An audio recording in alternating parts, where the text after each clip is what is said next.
Good morning, and welcome to the Board of Mayor and Alderman work session. This is June the 5th, 2025. So I call this meeting to order. First item of business is public comments, and we have Mr. Patel from Fairway Drive in Fayetteville to speak. Mr. Patel, if you'll come forward.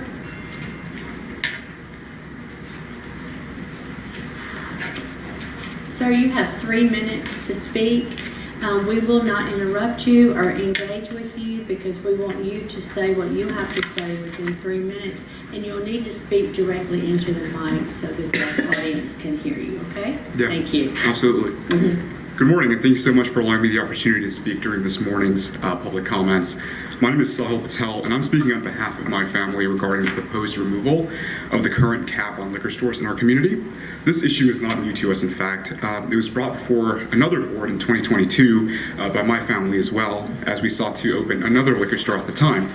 The board in 2022 made the decision to uphold the cap, which we respected, and rather than abandoning our plans, we invested over $1 million to purchase an existing licensed location and demonstrated our commitment to this community by doing business the right way, and also in our belief by playing by the rules that the board has thoughtfully put in place. I urge you to maintain this current cap on liquor stores. Removing it would not only devalue the significant investments made by existing small business owners in our community, but it would also risk saturating the market in a way that ultimately harms rather than helps the local economy. A sudden influx of liquor stores would shift the balance away from responsible, community-minded ownership to more speculative or transient ventures that may not be as invested in the long-term well-being of the area.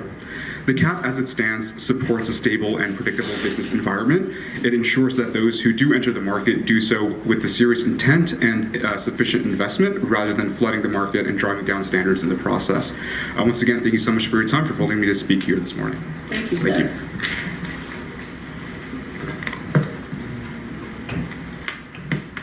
Now we're moving to approval of the minutes. First, you have the review of the April 22nd budget work session minutes. Are there any corrections on those minutes?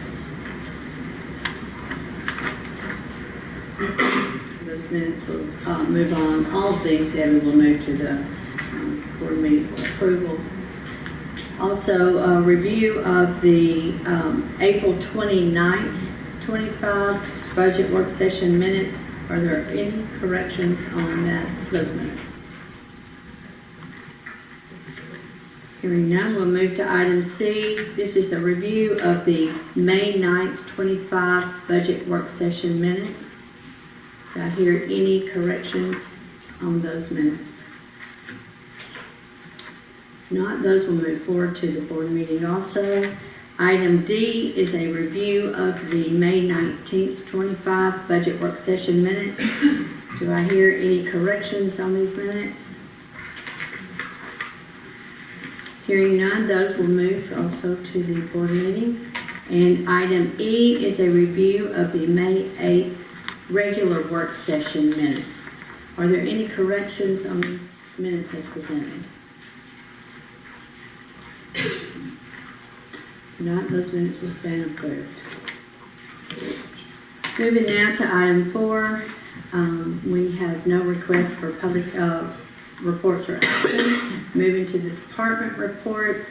First up, we have Public Works, and I believe Director Jack Williams is out today, so we have Jeff Waxter speaking in his place. And is that correct?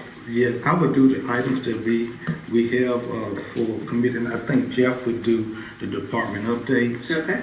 Mr. Williams is on vacation, and he has called several times to make sure I get the report correct.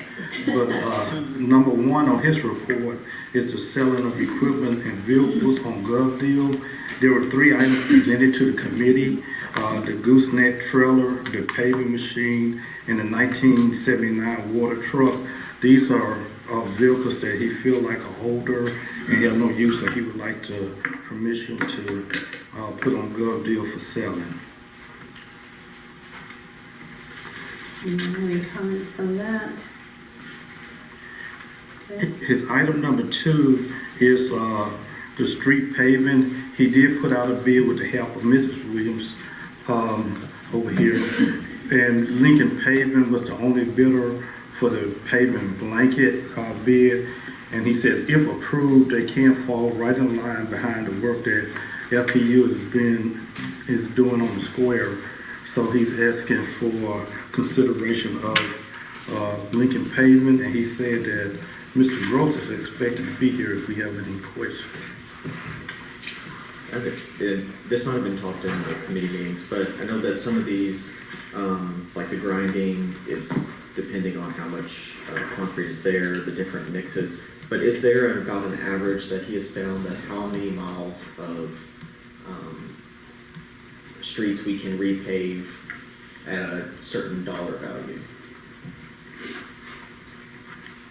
I may have to get back with you on that one because he did not mention that, and I don't recall that being a part of our discussion.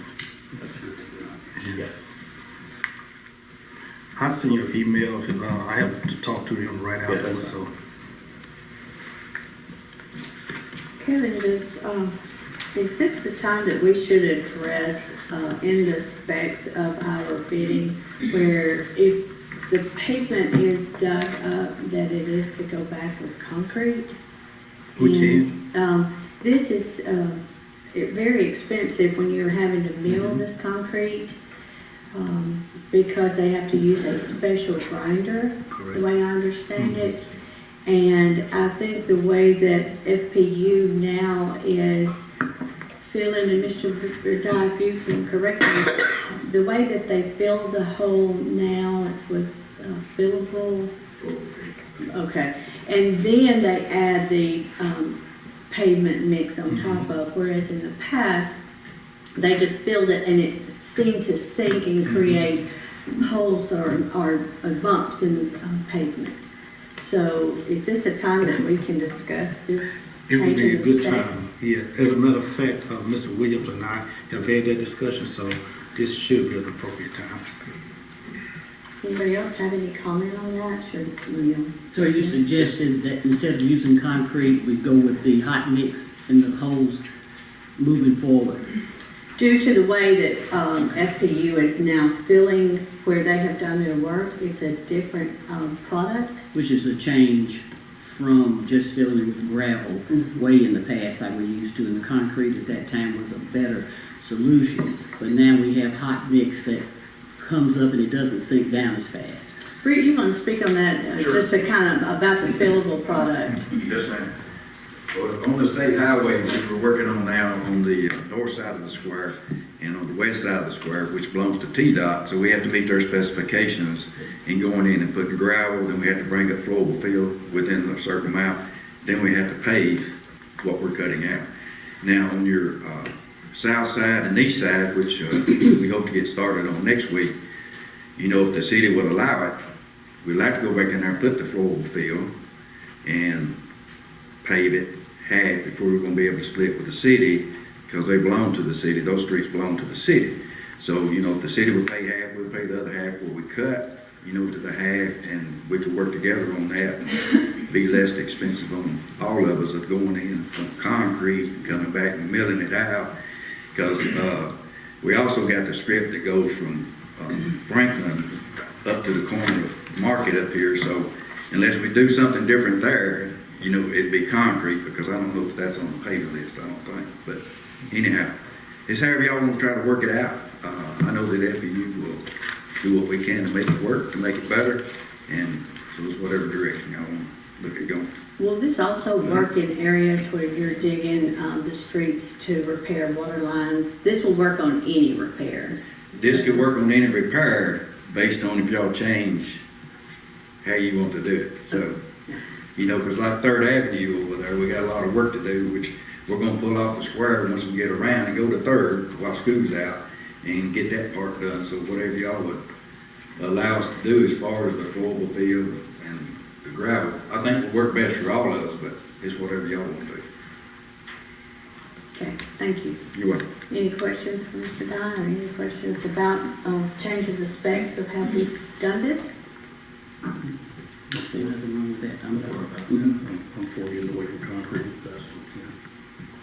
And keep in mind, Mayor, while I'm here, we'll be doing the same thing all the way down to the avenue to the 64 highway and bypass. And I will be asking again, if it's any way possible, if we could do that work at night as well when it comes to it. So that'd be another request that I'll come back to you with. Okay, where is that area again, please? It'll be going off the square up here on the corner and going east, and we'll cut all the way around to the bypass on 64 going down Mulberry Avenue. You know, and that's a pretty heavy traffic area during the day, and if we can do that work at night, it would help us out not having to maintain all the traffic flow. Because there's still a lot of trucks. We find out working on the square, there's a lot of trucks come up through Mulberry Avenue, hits the square, and if we can do that at night, that would help us. Now, I got to get permission from TDOT because we're also fixing to do a sewer project on the Huntsville Highway, and they're going to have to do a lot of that work at night as well. So if you get asked, that's what will be happening out there. Once I get permission from TDOT, I ain't got that permission yet. We're still waiting on TDOT. I just didn't hear the direction, thank you. While we're on that, I've gotten one complaint about the noise, and not really a complaint because they know it's construction, they know they live on the square. You know, it was noisy. Going down Mulberry Avenue, we need to think about that because that is purely residential. We may have to address the ordinance on them. Okay. Okay. All right, thank you. You're welcome. And for Mr. Williams' final report, and I will turn it over to Jeff, who may be able to answer Alderman Faulkner's question, he may be. But with we have had two of our staff members at the Public Works Sanitation to be able to pass a CDL, and Mr. Williams has requested that we recognize them for their work at the Tuesday board meeting. Okay, so we're going to move forward the GovDeals vehicles and machinery for approval. We'll move forward the street paving. Do we need to move anything forward on the approval to change the specifications, or is that something that comes through administration? I think that's an ordinance, isn't it, that establishes that, so we'll need to change that ordinance. Okay. We'll work on that. Then we'll move forward the presentation of the CDL certificates. Okay, and we're ready for Mr. Webster? Yeah, we're still looking for a sanitation truck driver. We're just having to fill in with the guys we got now. It's just going all right. Had another one start his CDL program. He's done past his written part, so we'll be trying to get him his CDL too. It'll help a whole lot too. And I keep, Mr. Owens said, we'd like to recognize Jeff Brown for all his help in this process too. That's it. Thank you.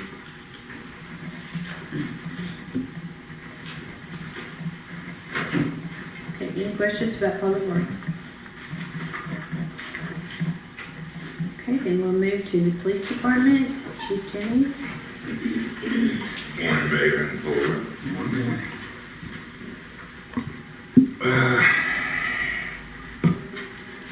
The first thing that we have is the police department pay scale. I think we've discussed that, moving it to the first responder pay, pulling this out by ourselves like the fire department. Pretty much all I have on that. The ordinance, there's an ordinance that we have to update, 2025-13, court calls. We just raised our court costs not long ago, I think maybe 2 months ago, and then MTS sends us a letter just last week letting us know that the municipal training fee was $1, it is going to $2. So this request is just to change the language in the ordinance for the training from MTS from $1 to $2. We're not asking to go up again an extra $1. This is just changing the language. So we're leaving the court costs as they are. So this is just asking to change the language from $1 to $2.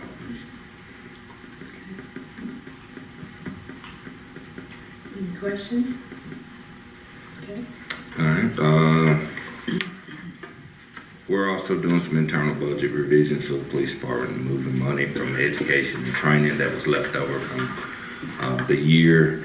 We're gonna move that to uniforms and operating supplies. This is just to tie up yearly, the end of the year, things that we have going on, and use that money that's still there. That's all that is. As far as police department update, we're still three positions short at this time, and the department is doing good. They're making arrests and issuing citations and doing what they're supposed to do. We've got a great staff, and they're really excited. The ones we have here are really excited to be here and seem committed. So the culture has changed, and I feel like we're doing a great job. That's my update. Thank you. I hear great things about the police department and love the uniforms. All good. Thank you. Anything else? Will we move this ordinance with change, have to move it forward? Yes, we'll have to move that forward. Thank you. Moving to the fire department, Chief Bergman. Mayor Board. I don't have anything to move forward for board decisions this month. It's just a department update. I'll start off by saying the fire crews had a mutual aid call yesterday with the county. It was real great to see the county and the city working together to accomplish a goal. No injuries. We had some preventive maintenance on 2 of our firefighters, getting them rehydrated to finish the shift. So we got them some IV fluids pumped up, got them feeling a whole lot better and going. And it was on Chevyville Highway yesterday about 10:30. The firefighters are right now in the middle of doing their extrication research. So they've been out there battling the heat about all day out at Stovall's. We want to thank Stovall's for giving us about 4 vehicles to completely destroy. I'm sure they're having tons of fun doing that as well. But it is important for us to keep our skills sharp in case it ever happens. The other thing is we're moving into our end of the year budget closeout. So my officers and myself have been sitting down making sure, planning for the next year, what needs to be purchased early or what can wait till later on in the year. They are also moving into their hose testing. We've had some weather the past few weeks. Hopefully it holds off for us to get our hose testing done, and then we'll move into our life safety inspections. There's my report. Any questions for Chief? I was going to tell him, I've heard a lot of comments since yesterday about the city have responded with the county. Proud to see that. It's good. I wish all of our departments continue to work together. And, you know, if somebody calls, and I had a complaint about this the other day, they called the city, and the city, who they call, put it off on somebody else. I don't feel like that's our department heads, because I don't think that's the way that y'all work. I think maybe the person that answered the phone, but we're all responsible to the taxpayers, Absolutely. every department. So it may not necessarily be our job, but at least act like you're concerned and just don't, you know, throw it off. Say, oh, it ain't mine, you know, take it to that. You know, I've heard a lot of good things about our firefighters, their ability to work and survive and be able to rotate out, because we understand that's a pretty good fire. This county only had 6 volunteers show up. Yeah, our first, again, great work from the guys. Our first unit arrived on scene was 9 minutes after we was paged. 3 miles outside the city limits and organizing everything for the city. If you're not aware, if a mutual aid call comes out, I can only take 25% of my personnel. So what we normally do is I get with whoever's staying at the station, they backfill the station until we get minimum staffing, and then we start sending out resources to them.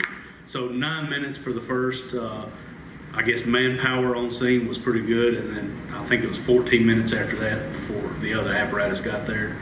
And again, they're doing extrication training, so for them to quit training, packing up, gearing up, and getting that 3 miles outside the city was fantastic. And like I said, they worked very hard, and it was a big fire, and it was hot. So it was hot yesterday too. So they did good work. I was very proud of it. Questions? Thank you, Chief. Moving now to Parks and Recreation, Director Nathan Browning. Thank you, Mayor, and good morning. First, our Camp Loan Agreement, I'll refer to Mr. Owens with the information on that. Hopefully you all have had the opportunity to review. This will go to the committee at least one more time on June 26th. This is the 3-year agreement we have with the state that need to be approved by the board. The agreement goes until July 31st.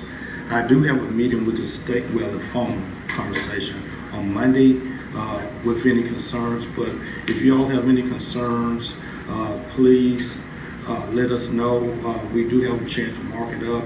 I think in committee on last week, we talked about administrative work that has been conducted, and we do plan to include that in that particular document.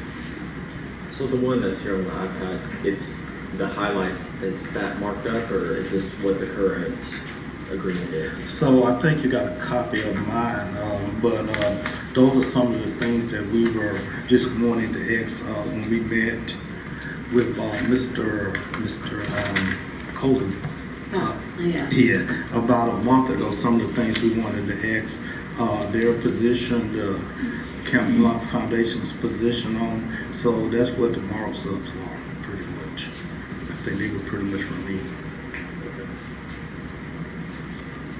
And even if you have any concerns that you would like for me to take back to the state on Monday, please just let me know. We will be having that conversation, and I will take that to the committee officially on June 26th.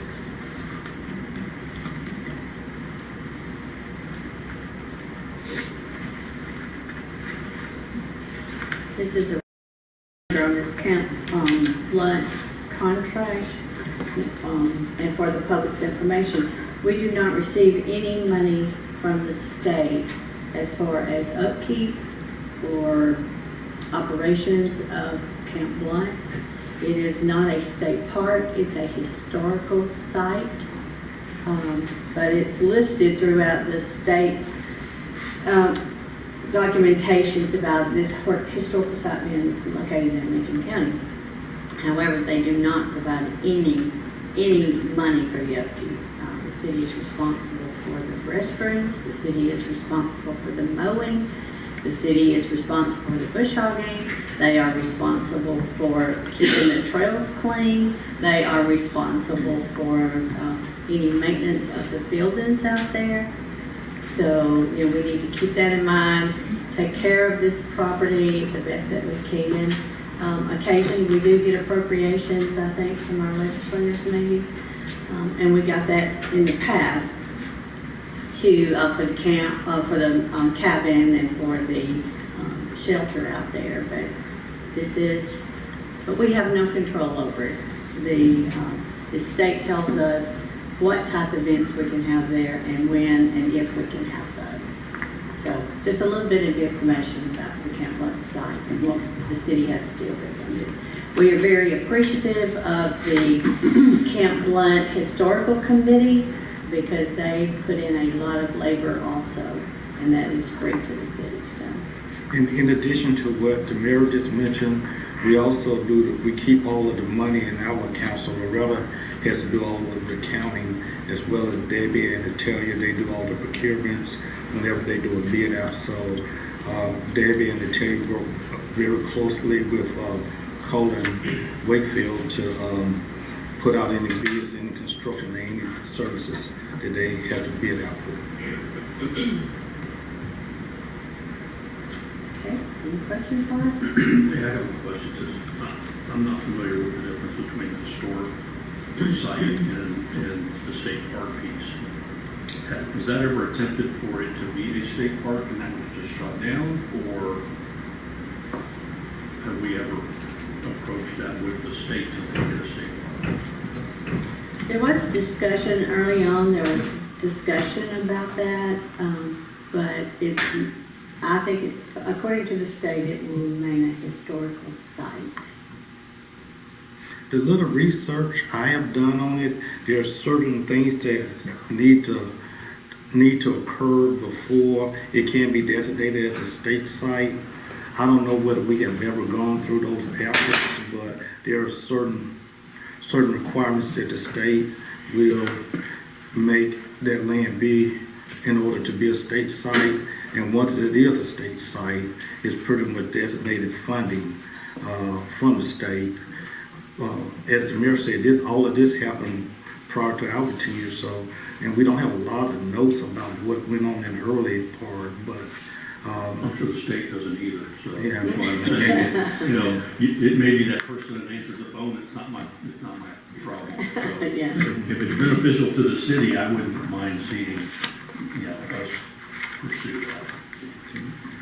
I would say Public Works does a wonderful job with the mowing out there, the large amounts. I know they're stretched for time as it is, and our guys, they put a lot of effort in making it look good. It is in the middle of the city, so the guys work extremely hard from both departments to make it look Last weekend, looks great. Thank you. Good. The rest of these A through G are basically just for information only. Our Don Davidson concession stand upgrades, we have, Don Davidson's come a long way in the past year and a half with the improvements, upgrades that we've been able to accomplish. Frankie donated probably $10,000 worth of concession stand equipment, from tables to refrigerators to coolers for us. We got all those installed for the summer. Ball games going on down there. So tremendous shout out to them. Our junior fishing rodeo comes in June the 7th, praying for great weather. I know the forecast doesn't look good right now, but it can change. But Walmart, TWRA, Gerald's, Holtz IGA have been tremendous sponsors in this, along with many others throughout the city and the community, to give money to these kids for winnings. Police department, fire department are all going to be there. Excited to have departments representing the city of Fayetteville. We're expecting, I think, Davey and the fire department is going to be grilling 800 hot dogs. So we're excited about that event. Do we have an alternate for weather? Just prayer.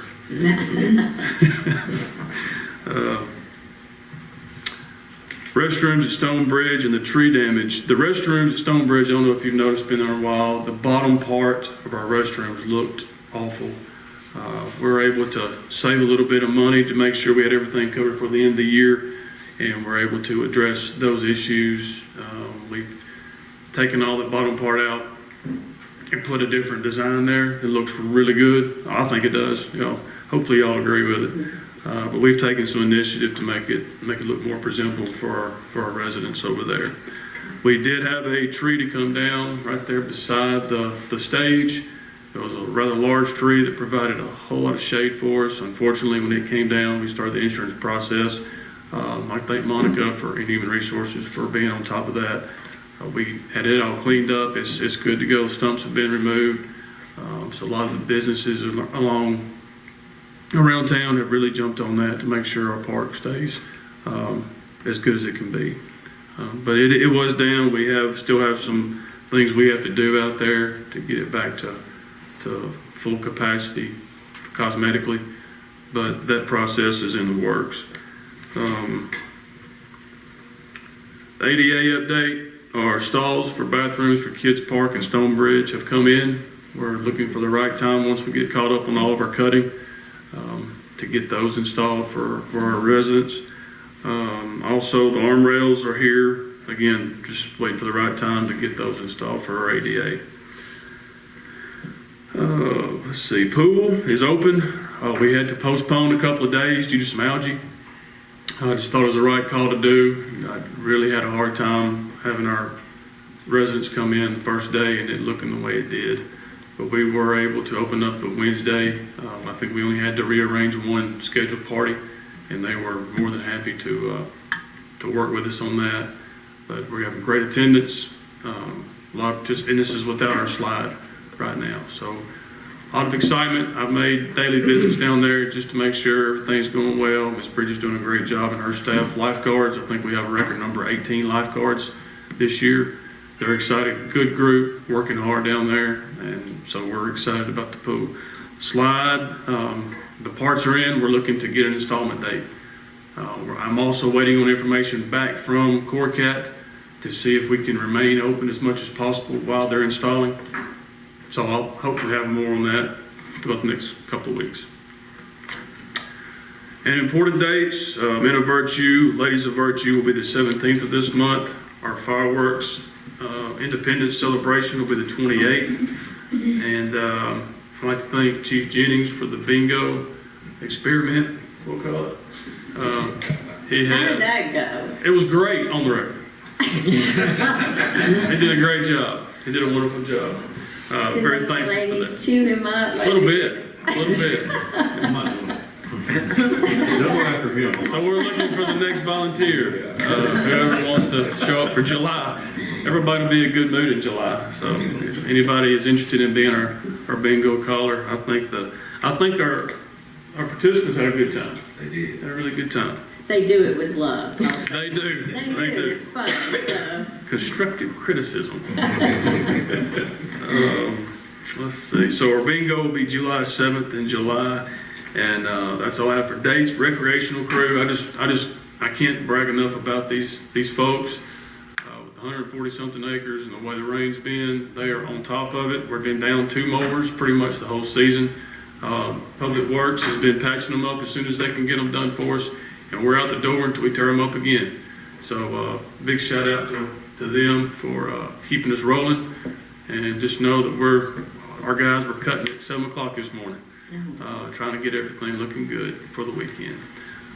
But big shout out to them, and also our ladies in the office doing a great job as well. So that is my report. If you have any questions. I have one. You mentioned the concession stands, they're up and running. Okay, who mans those stands? As far as when the ball is going on, who works those?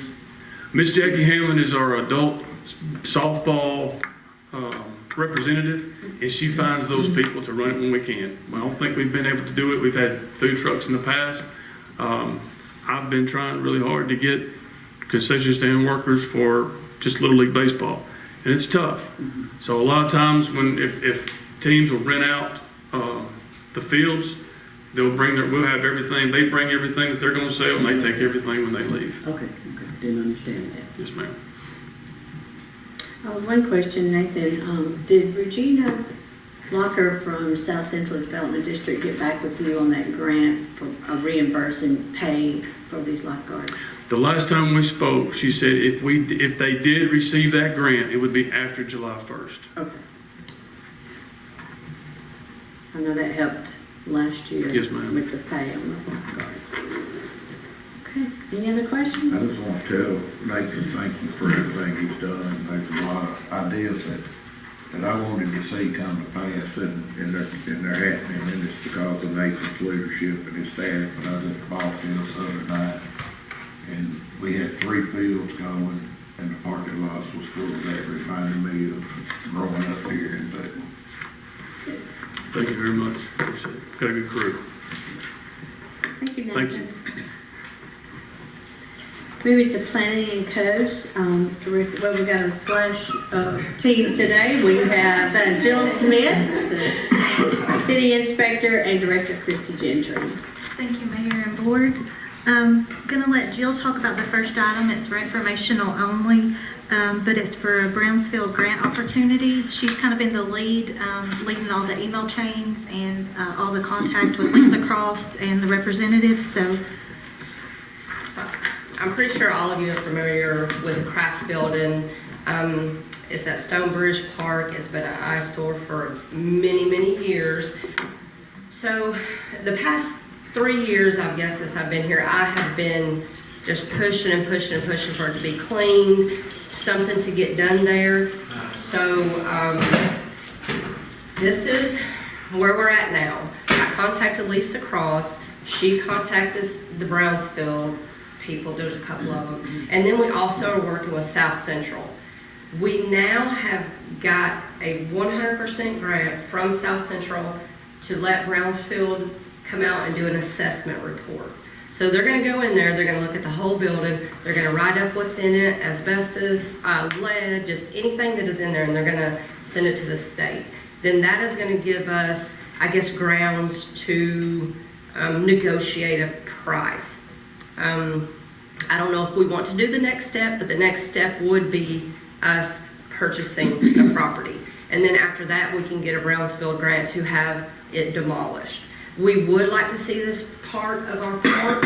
It is right there. Again, if y'all have any further questions after, I would be more than glad to talk to you. This assessment is 100% grant. We do not have to pay anything. And I already got Betty to sign the paperwork stating she will allow them to do it. So whenever, and they're gonna come to the board meeting and give you more information about it, and just let you know where they're gonna go from there. And it is all, it's gonna take time. It's gonna probably take another year from now, but at least we're heading in the right direction to get this cleaned up. Anybody got, I know you got, I see everybody. So, I know that we mentioned in committee, and I just now thought about it, but I know, so say that we don't have the funding to buy the property at the time. What, and I know you mentioned before there was at one time there was a condemnation process and it started, something happened to stop that. Is there any way to go back to condemnation if we don't? There is, but the final outcome in a condemnation is still demoing. There is no way possible that the owners would be able to afford this. So we have to weigh this out. If we get we could possibly, more than likely, get a grant to have it demolished. We're talking like $400,000. Yeah. This is a major price tag item. So I guess that would be up to you all if you feel like it's something that we want to pursue because it is by our parks, or if we want to wait for maybe, because it takes a while to go through the condemnation process. I can condemn it right now, but that's not going to ensure that she will be able to get it demoed or we will be able to get it demoed. Brownsfield told me do not condemn this building until we know where we're going, because once we condemn it, it's now not a part of the Brownsfield process. Okay. We gotta take this step first. And let me add to that. If we condemn this property, and it looks like there's a $400,000 price tag tearing this building down, I don't think the property owner is gonna foot that bill. So, I mean, the only other option would be for us to pay that and put a $400,000 lien on a vacant piece of property. We're never gonna collect it that way, so. But would we have to pay her for the property on top of actually tearing it down? Okay, so that, and the Brownsville people will be here to be able to fill us in more. So once they get the assessment done, and then we would decide, do we want to purchase this building? If we do, then we purchase it. Then they work with the city to then get a grant to have it demolished. And again, he can tell you more. His name is Terry. He will be able to explain it in a way that you will be clear cut. Either you want it this way or you want it this way. But we're not guaranteed a grant. Is that correct? If we purchase it, we're not guaranteed that we get one. I feel as though we will, because it does help us that it's being right beside our park. That is a big factor. They also were asking me questions about the old hospital. They want to do an assessment with the old hospital. I have to get in touch with the owner and just kind of fill him out and see where he is on that. It hasn't been good up to this point, but I am going to reach out to him again, because South Central did get a grant to pay for the assessments for 3 buildings. It was Kraft, the old hospital, and S&J. It was a machine shop for another one. I was only able to follow through successfully with the craft building. I am working on the old hospital. We'll see with that. And from what I understand, this is South Central Tennessee Development District, which is located in Mount Pleasant, not the South Central River. That's kind of confusing for a lot of people. Yes. But they did receive this grant, and what you need to, from what I understand, I think they did a Zoom with us Yes. here, is that you want to identify what is at that property or on the location before you take any step, because once you condemn it or you purchase it, you own what's inside there. Yes. And with it being so close to the waterway there, you also have to be very particular.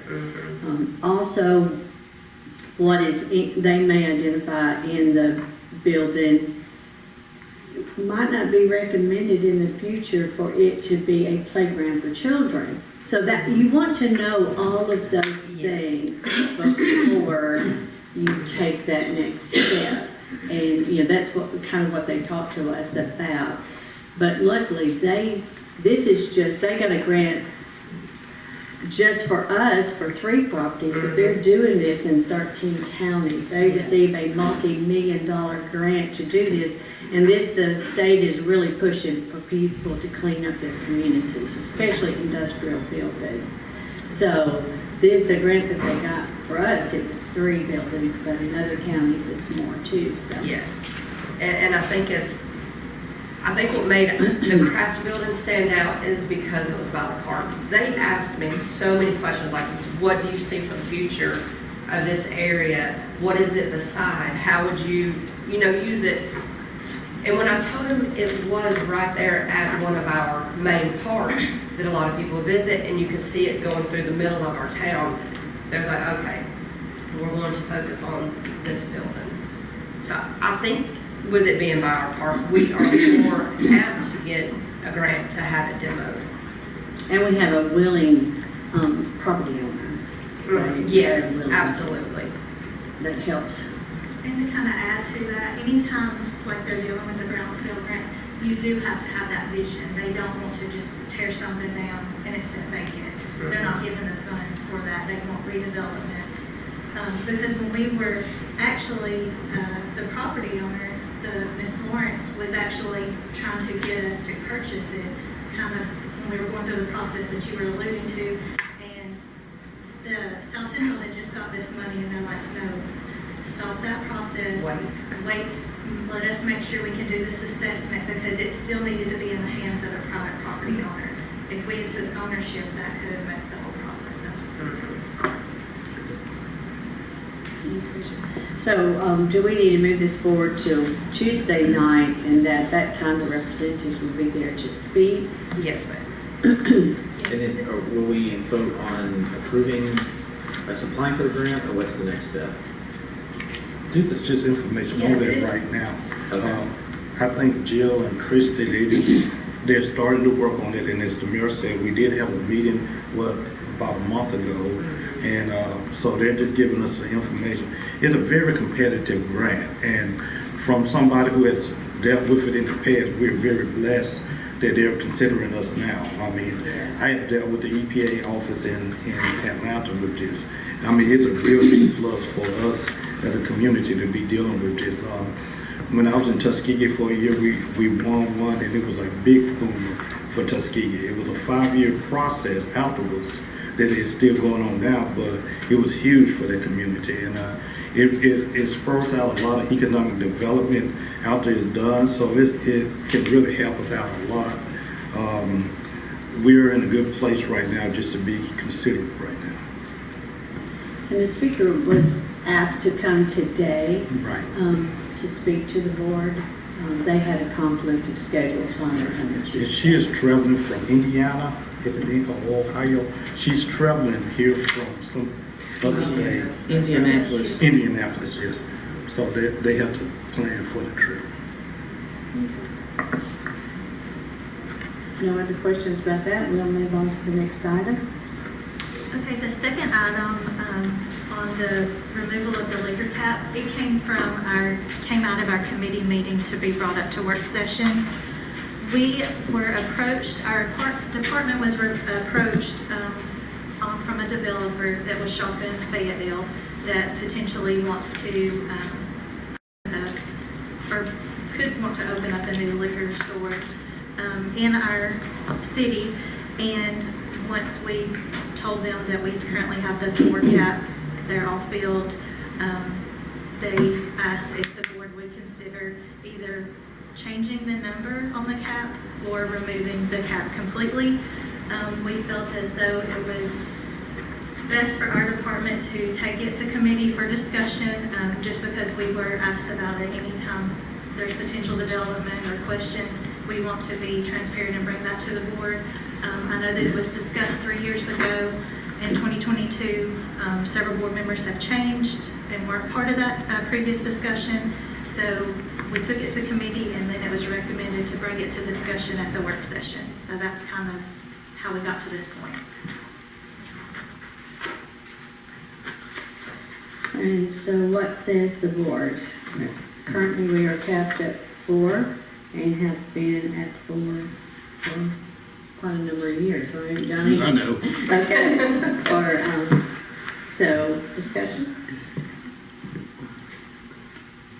Well, what we had in the past was the owners that already have the 4 liquor stores that come forward and express about having another store that would, as the gentleman put it, saturate the market.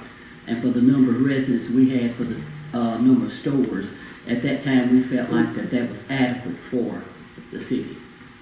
And the information that was sent by Mr. Owens to everybody was for everyone to look at it, to consider it, and have in mind the current owners. And what we'll be doing is washing out their profits, I think. Are there current liquor stores in the county? Are they allowed to have liquor stores in the county? So we're the only ones in the county. So there's 4 liquor stores in the county.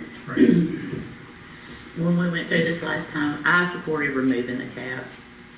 I would probably support that again. I'm more of a free market kind of, like, Me I too. think if the market drives it, I think we as a government shouldn't regulate that. That's where I'm at. I understand as a business owner, you don't want that there, but that's just where I stand. I don't know, I don't think there ever should have been a cap, but I think if the market wants it, it'll survive. If it doesn't, it doesn't, so. I'm more concerned about the current owners, and if there's not growth, they won't have enough for 5 stores, in my opinion.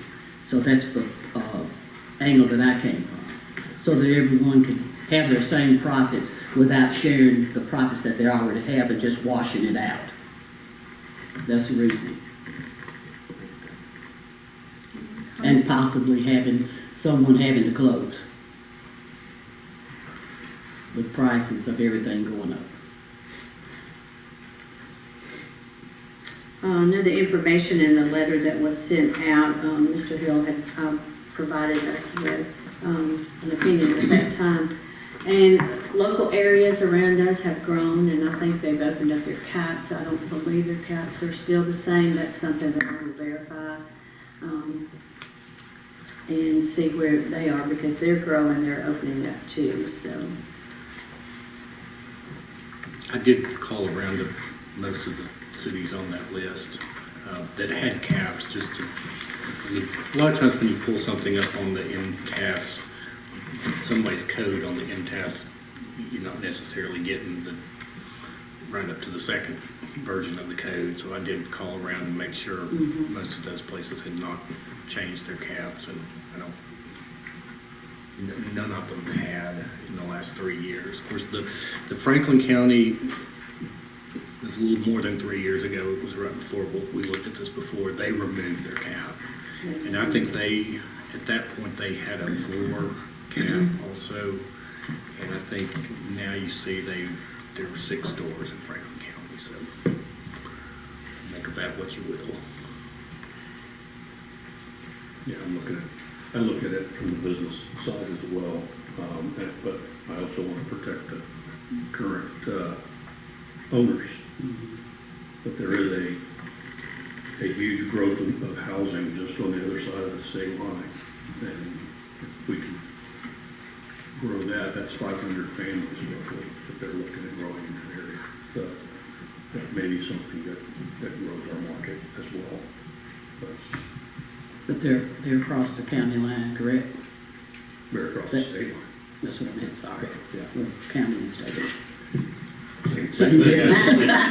I see correctly.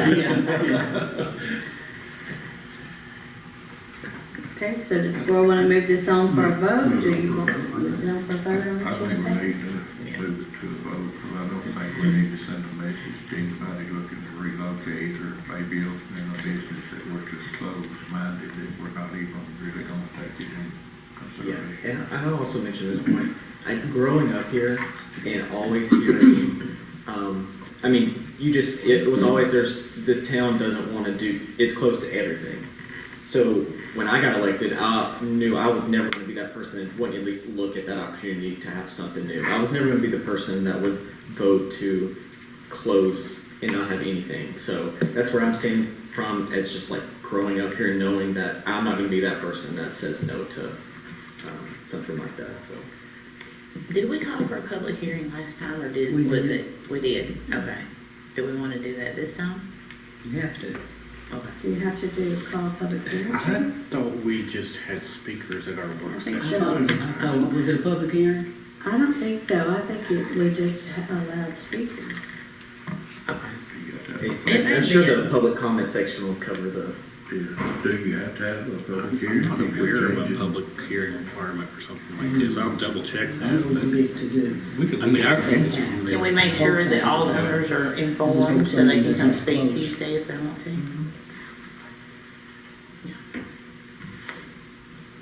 One thing that I see that the current owners would have, they have their established customers and their longevity in the community. So that's one advantage they would have, but opening up the cap, would give open opportunities up, so, But if y'all, will look that up, and can we get an answer so we know on, because if it's a public hearing, would we have to move it to July? I don't, Maybe it I'll was say just this, before I don't the- think there's a public I hearing don't think requirement so here. either. I think what we Okay. had before was just people coming to, I mean, those of us who were here remember that meeting real well, I'm sure. I mean, we had a lengthy meeting, but I think that was a work session, if I remember correctly, and we just allowed. I believe they also came for the board meeting as well and Yeah, spoke. I think that, Yeah. I think like the primary,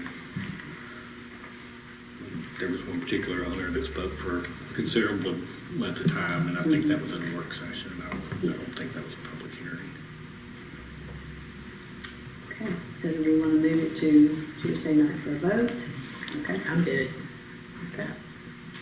Okay, we will move that to Tuesday night. Okay. Just had a few things for an update. I know Mr. Owens has sent out an email. Just want to do a quick reminder.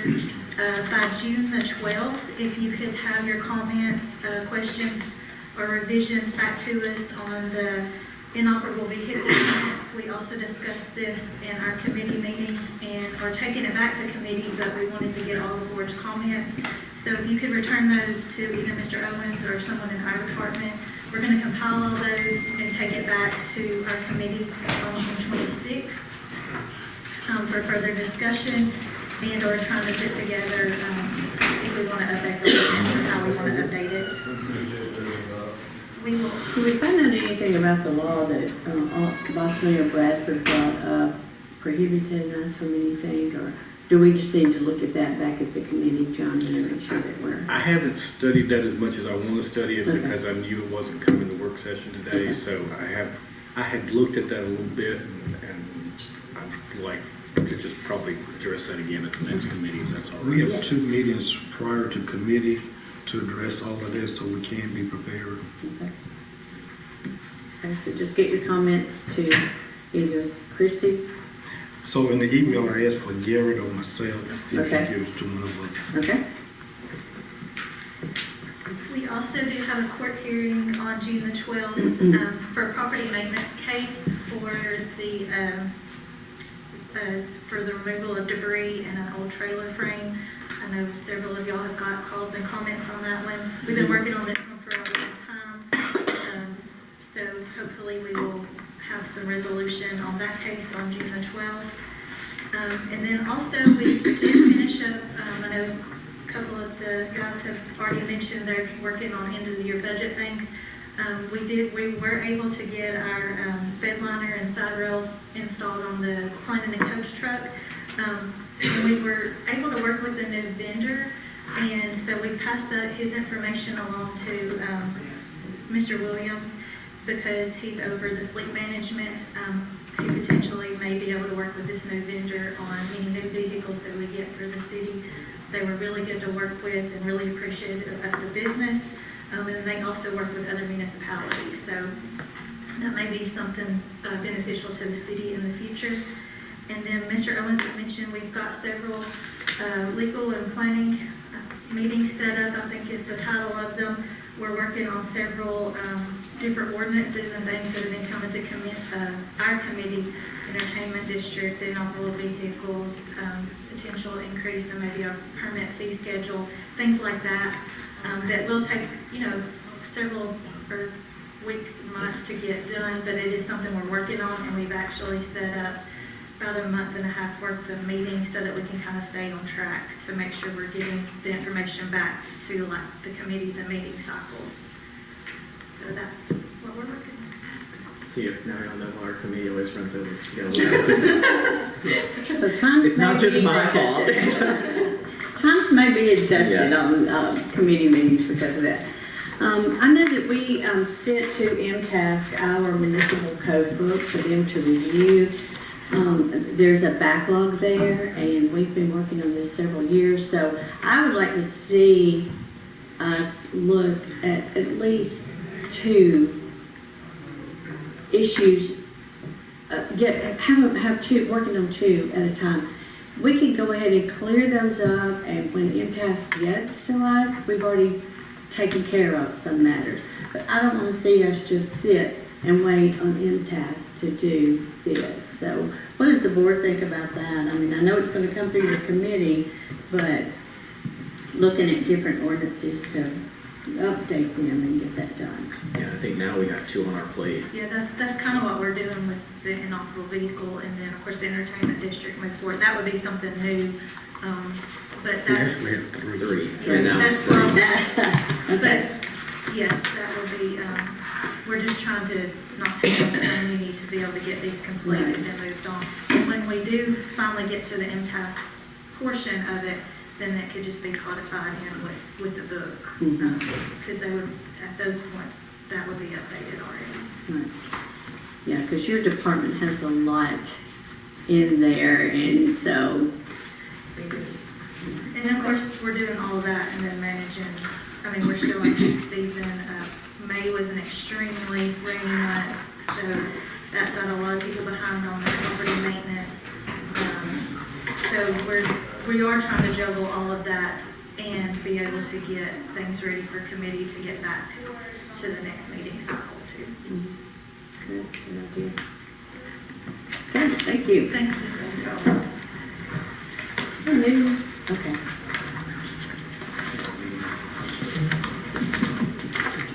Duty calls for one of our aldermen, so, but we still have a quorum, so we're good to go forward. And then we'll move to IT department. And Debbie. Yes, ma'am. So we've had just a few minor issues at the police department and the parks and recs with phones and extensions and things like that.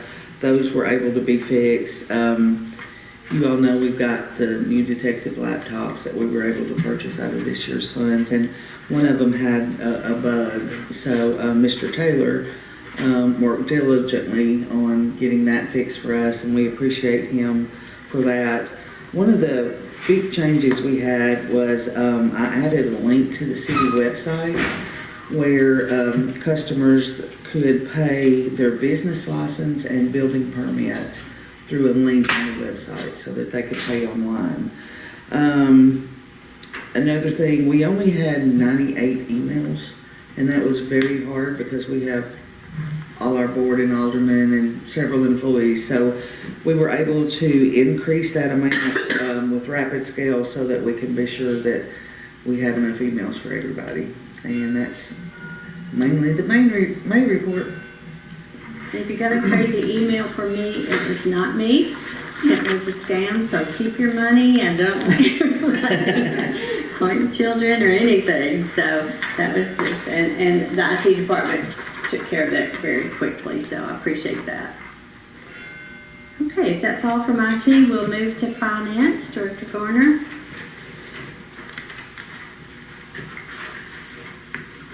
Morning.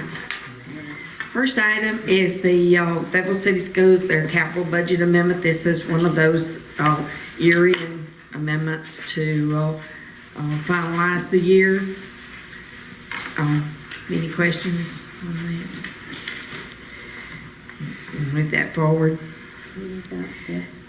Then the second was their also the city schools, their general purpose budget. This is again year-end cleanup for them to make sure that their items are in the black to finish up the year.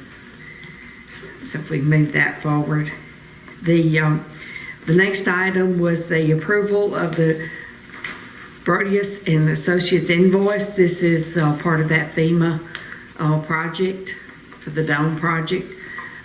Each one of those invoices have to be approved. This Brodus and Associates, that is the administrator of that grant, right? Or is that an architect? That is the It's administrative. Administrator, okay. yeah. Administrator. HM. Construction management type of program. Is, says regarding JBHM invoice for their architectural services, so I think they're more the administrator. And then the JBHM is the architect.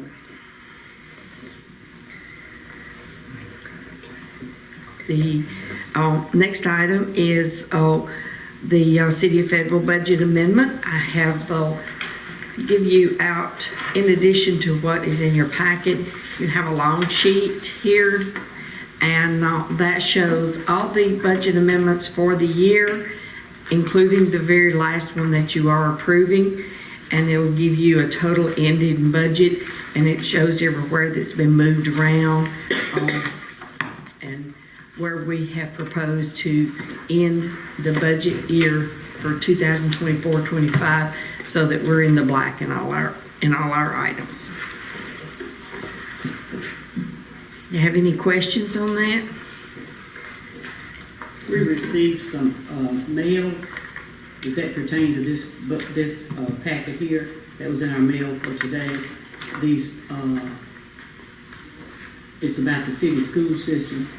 What it was in our mailbox. So an explanation on what this is about. It didn't say who it came from either. No. I picked mine up yesterday. Okay, so nobody's seen it. I didn't check my mailbox this morning. Is it finance stuff? It is. I think that came from I don't know where it came from. Don't know who It's, I got one of those in mine. It was, Is there it's an on the maintenance of effort. And this was sent from who? Okay, just the information for us? Just information. Okay, I didn't know it pertained to the city or something that was discussed that I wasn't aware of. I just needed to. Any more questions? Okay, we'll move that forward.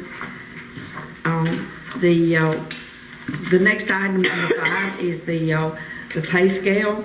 I think the police department mentioned that we are, part of what we were doing there is moving the police department out of the others. This approving the pay scales, you're approving all of them, not just the police departments. It'll have in your packet, excuse me, you have the general, the police, and the fire all. This would be the new pay scales for this current fiscal year, and it would include the changes that we made in the work session items. Any question on Will that? that be the same vote as budget? Will it go in with the budget vote, or was It- it separately? It's a separate vote because you're adopting the pay scale, but it'll all be, it's a part of the budget. In other words, the budget is based on those pay scales. Any questions? Okay, for the finance report, you also have in your, on your desk this morning, excuse me, the final budget. I know it's already been approved to send to the final board meeting. Excuse me.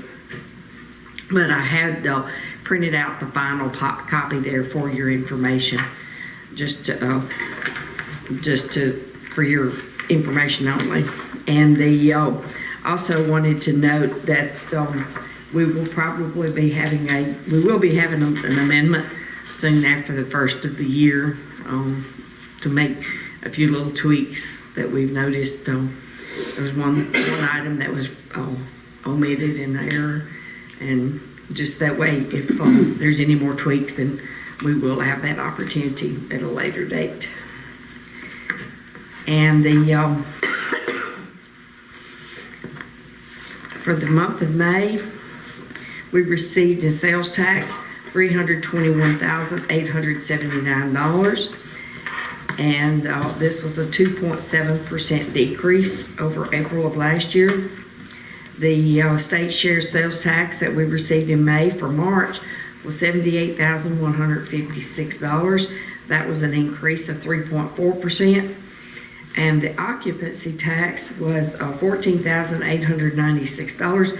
That was a 0.8% increase. The first increase we've seen in a good while. But that was an increase for this year. That is my report. Have any questions? Any questions? Thank you. Debbie, you have those items to move forward to Tuesday night. Okay, and then we'll move to Mr. Owens as far as the administration report. Good morning, everyone. With my report, you have in your package is my previous report, but some of the things we're looking ahead to, Chris had mentioned a couple items that we do have to bring back to committee in June or July cycle, but I also want to add the request. We do have a request for FPU to extend beyond the city boundaries that we're into, as well as the food truck, which I'm going through the process of interviewing a couple board members on that particular ordinance. But those are two that we plan to bring back on June 26th. She mentioned the entertainment district as well as the vehicles, and you're all aware that the 12th is the date we want to get responses back on that. We do have a big fleet management meeting prepared for the 1st of July that we're going to try to get a system together about how we handle the fleet management. We have not had a fleet management program prior to this year in the last several years, but we're working on that.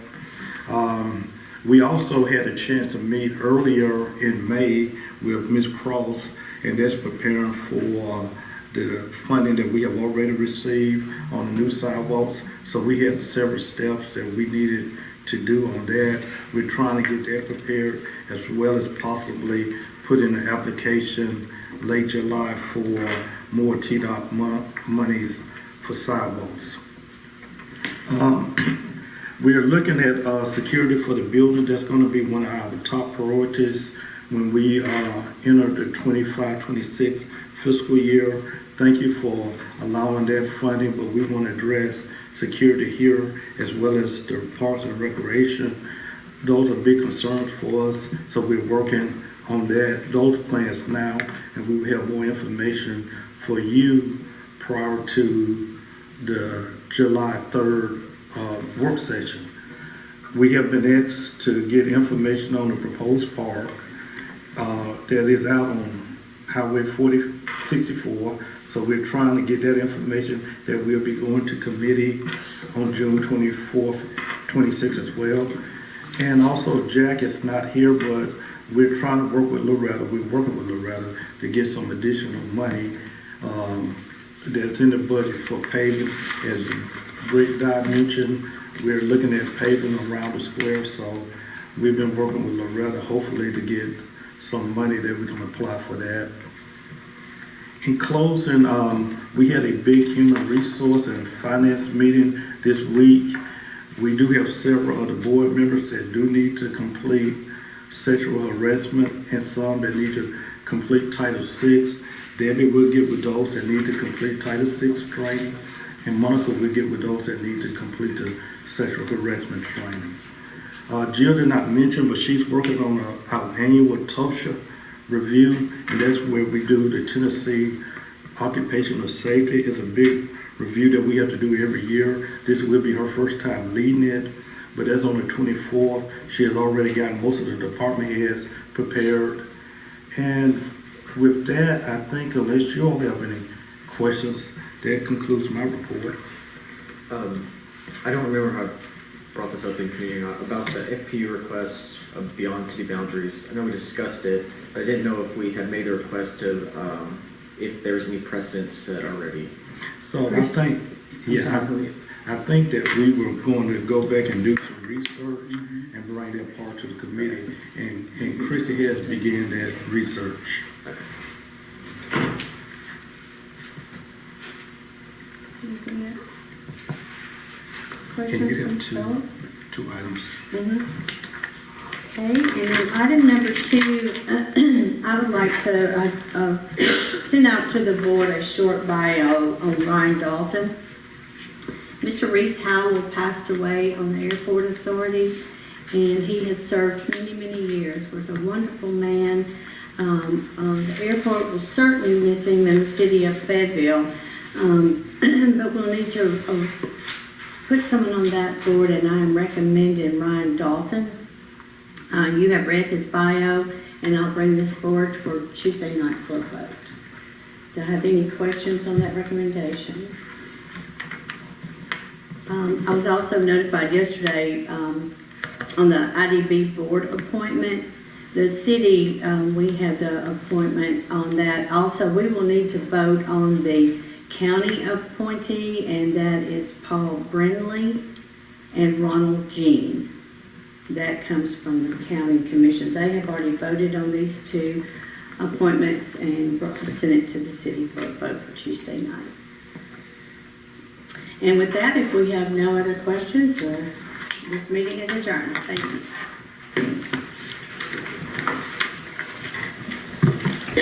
you.